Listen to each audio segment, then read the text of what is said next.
Hi drawing students. I'm glad you guys all decided to keep drawing. And so this week our first lesson will be using vine charcoal and stick charcoal. And I'd like to remind you of some of the tools. We've talked about them a little bit in class. Here's my favorite, vine charcoal.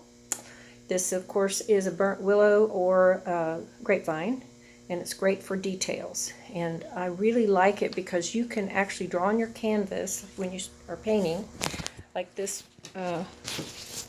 If you can see that, I drew on it and then I can erase it. I already erased out. I did one eye, I haven't done the other one yet. And then this is done with vine charcoal also.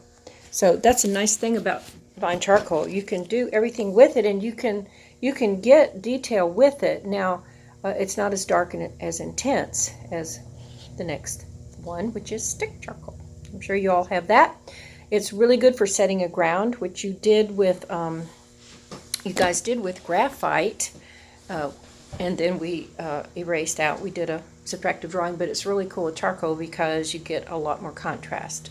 So also it's good for kind of bold lines. I'll show you this one.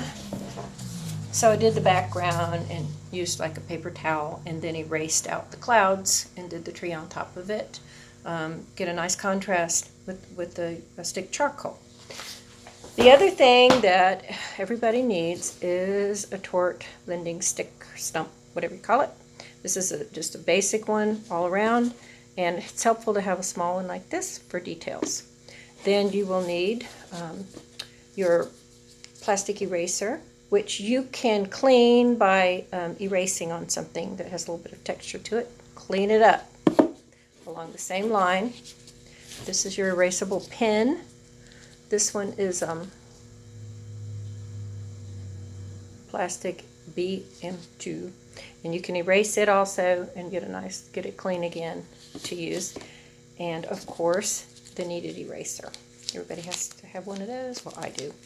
Make it into the shape you want. You can get down into little areas. It doesn't do really pull up all the charcoal like this one can. Okay.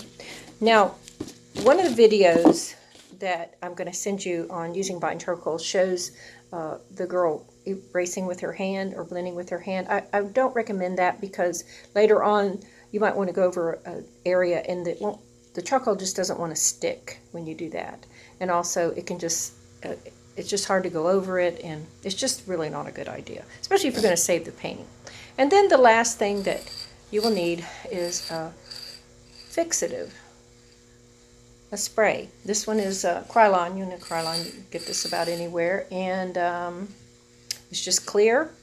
And if you don't have this and you really want to save your drawing, you can always use hairspray, but know that it could turn yellow. So that's it for my introduction, and I will send you the other information in a video. There'll be slides that you can open, and they have the lessons on them. So see you tomorrow.